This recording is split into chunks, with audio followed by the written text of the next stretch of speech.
stand up, and row. Randy Bragg is no stranger to rugged workouts. Nice, chest up. As a former golfer, he's always been in really good shape. All right, Randy, so we're going to start off with a 6-mile-an-hour jog. So when he started feeling ill about 7 years ago, he didn't think it was anything serious. They checked me in and did all this different tests, and they said, well, okay, you're going to be here for a while. We're going to do some testings on you. The test revealed Randy had cardiomyopathy, or an enlarged heart. So to this day, they don't know how I got.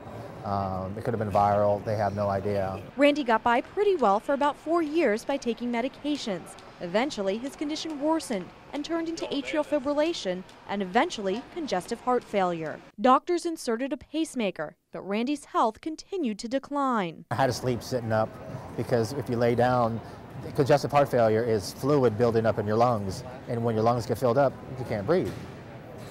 So that's when I knew I had issues. Randy needed a heart transplant. Finding a heart is a tall order in itself, but Randy has O-negative blood, a blood type that's shared by only 7% of the population, so finding a heart would be even more difficult. Fortunately, a heart came through in just 6 months. So when I did get the call, I was ecstatic. But something went wrong. Doctors couldn't get Randy's new heart to start, and after several hours of trying, they had to go out to his family in the waiting room and tell them that Randy was on bypass and would not live unless miraculously another heart came through immediately. To everyone's surprise, several hours later, the team got a phone call that there was a matching heart for Randy in Tennessee. They flew up to Tennessee, all while Randy was still on the operating table, brought the heart back to Florida, put it in him, and it started right up. He had been on bypass for more than 18 hours. My parents were on a roller coaster ride. You know, he's alive, he's not going to be alive.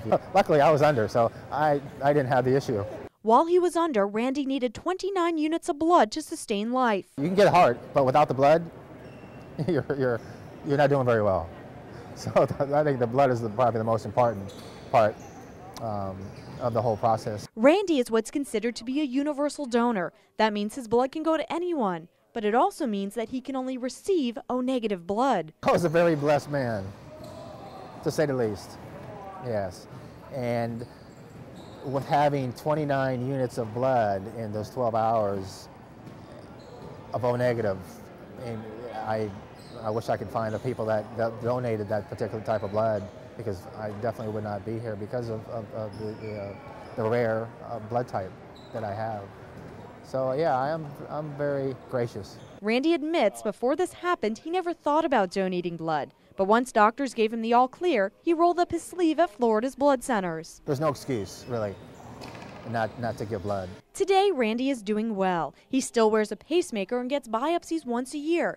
But he works out 5 days a week at the RDV Sportsplex and lives a fairly normal life. It's incredible. It's like, I don't remember when I was 1 year old, but yeah, from crawling to standing and walking, it's probably that same concept.